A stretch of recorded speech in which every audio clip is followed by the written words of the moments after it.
તમે ચામડાના અમે ચામડાના, પણ તમે મંદિરની બહાર ને અમે મંદિરની અંદર. અમાર મંદિરની અંદર આવું તો શું કરવું? એટલે નગારાએ એક વખત ભગવાન જોડે રિક્વેસ્ટ કરી, આજીજી કરી, પરમિશન લીધી. તમે એક દિવસ આ લોકોને અંદર આવવા દો આરતી ટાઈમ. કે કાંઈ વાંધો નહીં, આને બરોબર પાણીનો પ્રેશરથી સાફ કરી મંદિરમાં આવવા દે. ચામડાને ચપ્પલને મંદિરમાં આવવા દીધા. બરોબર નગારા મતલબ આરતીનો સમય થયો, નગારું વાગવાનું ચાલુ થયું. ધડાપીટ ધડાપીટ ધડાપીટ અવાજ ચાલુ થયો. ધીરે ધીરે ધીરે ધીરે ધીરે એક એક ચપ્પલ બહાર જતા રહે. આરતી પૂરી થઈ જાય કે ચપ્પલ જ દેખાણું. આરતી પત્યા પછી નગારાએ પૂછ્યું, એટલે ભાઈ પરાણે પરમિશન લીધી હતી અને તમને અહીંયા અંદર આવવાની સેટિંગ કરી આપી, અને એમાંય તમે પાછા બહાર જતા રહે, શું શું તકલીફ પડી? અરે કે યાર આ તો રોજ માર ખાવો પડો, આવો માર સહન કોણ કરે? એટલે આ બધા જે છે ને બધા નગારા, જેને સમાજ માટે કંઈક કર્યું છે. રોજ માર ખાવો પડે એ ટાઈમે આ સમાજના ઉત્થાન માટે આ બેઠેલા જેટલા સમાજ રત્ન એવોર્ડથી નિવાજ્યા છે એને સમાજ માટે કંઈક કામ કર્યું છે. આપણે સમાજની ખરાબ નેગેટિવ પોઝિટિવ વાતો કરીએ, પણ સમાજ માટે આયા છીએ તો કંઈક કરવું પડશે. ડૉક્ટર બાબા સાહેબ આંબેડકરે પણ કીધું કે મુझे मेरे पढ़े लिखे લોકો નહીં ધોખા દિયા. આપણે ગવર્મેન્ટ સર્વન્ટ છે બીજું બાબા સાહેબના લીધે છીએ. આપણે આ કક્ષાએ છીએ, આપણા સમાજના મહાપુરુષોની કૃપા થકી છીએ. પણ એ કૃપા, એ મહાપુરુષના જીવનના વિચારો જો આપણે ભૂલી જઈશું તો એમનો જે મૂળભૂત લક્ષણ છે.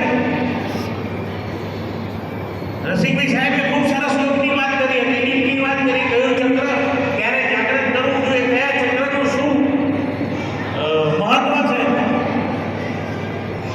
આ જ્ઞાન જોડે વિજ્ઞાન છે. એમણે ખૂબ સરસ વાત કરી કે આ શરીરને કાપવું હોય તો એની પરમિશન વગર ન કપાય.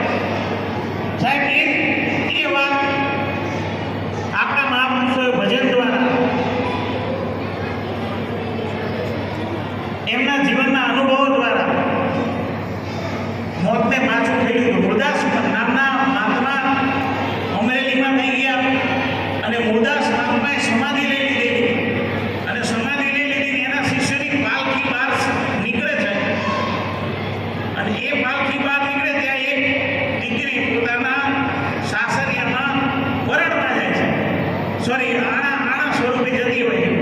અને આપણા એ વખતે એવી ગુડ માન્યતા હશે, વોટેવર, ખબર નહીં, કે મળતું સામું મળે એટલે અપશબ્દ કહેવાય.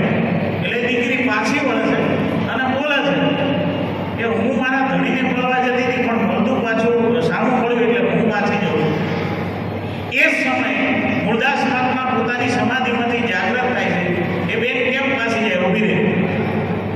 કારણ કે આજે મારે પહેલો દિવસ હતો, મારું આડું હતું, મારા ધણીને મળવા જતી હતી, પણ આ મોઢું સજ્યું અને મોઢું મળ્યું એટલે હું પાછી જાઉં છું.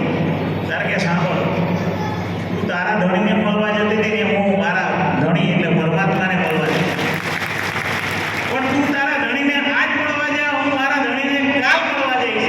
સાહેબ મુરદાસ મહાત્માએ આ જે વાત કરી કે યોગ, એ ધ્યાન, એ મેડિટેશન દ્વારા એ પ્રાણને જગાડ્યો. એટલા માટે એને એક દિવસ મોતને પાછું થયું. આ ચેતનામાં એવો પાવર છે સાહેબ, આ ભજનનો એવો પાવર છે. અને આપને યુટ્યુબ પર સર્ચ કરવું તો કરી દેજો. તમારા મોરા છે ને એની પણ ગ્રાફી થાય છે. તમારા ચક્રો જેમ સોનોગ્રાફી થાય છે અને ખબર પડે કે પેટમાં ક્યાં તકલીફ છે, એમ મોરાગ્રાફી થાય. તમારા 7 ચક્રો છે, 7 ચક્રોમાં કયા ચક્રમાં ક્યાં ડિફિકલ્ટ છે એ આ વિજ્ઞાન બતાવે છે.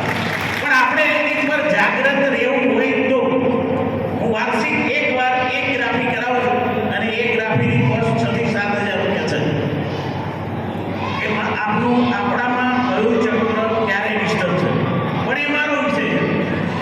આપણે એમાં ઉતરવું નહીં ઉતરવું એ આપનો વિષય છે. કારણ કે આટલું આમાં લગભગ રસિકભાઈ એવું થાય કે શીરો આપણે ભરપેટ ખવડાવો છે, પણ હોજરી ભજન ના કરે તો એમાં સમજ પડે ને. એમના આમને ભરપેટ પીરેસવું હતું આપણે, પણ આપણી હોજરી જ નથી. આવી ગુડાની વાત નાડી યોગ સ્વર વેદ એમણે વાત કરી. ચલને મહાપુરુષો પણ કબીર સાહેબ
જોધા પ્રતાપે ભણે ભવાનીદાસ અમરા પર જઈ ગોળ એક ત્યાં મરણ પણ નથી, ત્યાં જન્મ પણ નથી, ત્યાં હરખ પણ નથી, ત્યાં શોક પણ નથી, ત્યાં સ્ત્રી પણ નથી, ત્યાં પુરુષ પણ નથી.